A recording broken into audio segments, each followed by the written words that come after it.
So hello guys. Today I'll be teaching SAT writing. Of all the sessions, I think writing is probably the easiest, at least for me, and this is also the one I'm the best at. I think if you put in the right amount of effort, I think you can do really well.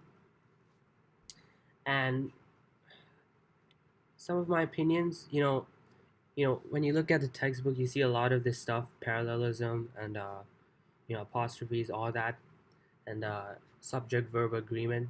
Even though you speak English, you might not know some of these terms, and that's the same for me. And even still, I don't know all of them, but I don't think you have to know them, specifically to do well on the writing session. I think what you have to do is you have to understand the ideas of what these concepts are in order to do well. So, like for example, I'll just go to the first one, relative clauses, right? um, maybe sure, maybe you know about relative pronouns, relative clauses. Maybe you don't know about that. I didn't know about that, even though I use relative clauses in my day-to-day English speaking. I don't know what it is. I think it's fine. You have to know what the central idea is. So relative clauses, what the central idea is, essentially it's all about shortening sentences and removing non-essential phrases. So I'll go over that specifically in a minute. um, I think the College Panda syllabus is fairly good in teaching some of this stuff. I think most of these things you know about them, but you don't know how to, you don't know what they are called, and I think that's perfectly fine. What you have to do is you have to know what the concepts are. You don't necessarily have to know what the names are. So I think you'll do fine if you do that. Um, Here's my SAT page. I'm bringing this up because I think this is really good for practicing writing and language. I think for math it's a bit inaccurate, but I think reading and writing, the SAT does well. The Khan Academy does very well. So I think this is a really good place to start. Um, if you want to practice, the practice, it's really well here, and you can practice specific concepts over here. And I think you'll do very well if you do that. So I'll just begin right now. So relative clauses, essentially what relative clauses are, um, it's all about concatenating sentences and removing unnecessary information, right? So they're not necessarily grammatically incorrect, but they're not essential, and they can make the central idea of the sentence more clearer. So let's take this sentence for example, right? So here, if you can see my mouse.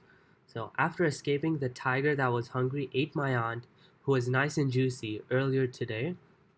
So there's a lot of information that's not necessary. First you have to identify what the central idea of this sentence is, right?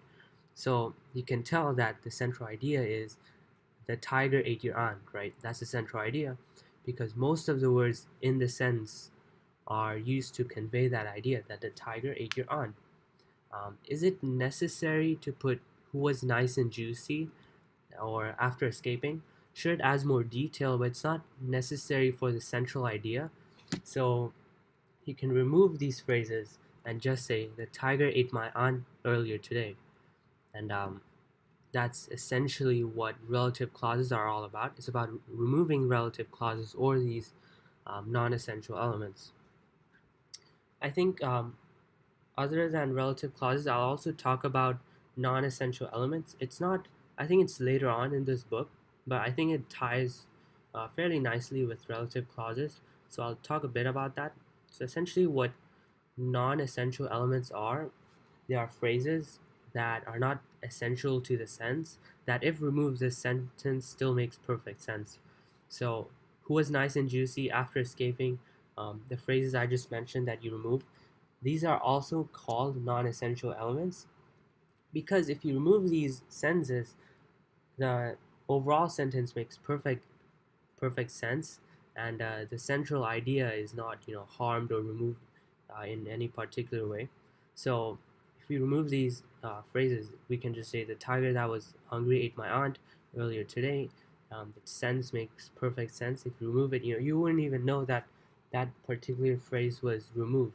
So I think that's why knowing a bit about non-essential elements is helpful. Usually these elements are surrounded by things like commas or em dashes. So here, who was nice and juicy, it's surrounded by commas, right?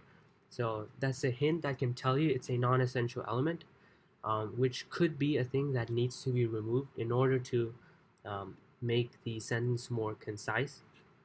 After escaping, it might be more harder to identify this as non-essential after escaping, but yeah, you can see that it's followed by a comma, and if you remove it, the sentence makes perfect sense. So I think uh, for this part, it's all about practice. This is probably the easiest part in from all the grammar rules, because what it really is, it's about shortening sentences. Um, I'll show you an example in the August SAT, right? If you did this, you might know what this is about, understanding dust bowls, right? I'm not going to read over this or do everything, but I want you to look at question 25. This right here is a relative clause question, like I just mentioned. So I'll read the sentence. Today, this era known as the Dust Bowl remains a cautionary tale of their potential effects across the Great Plains, right?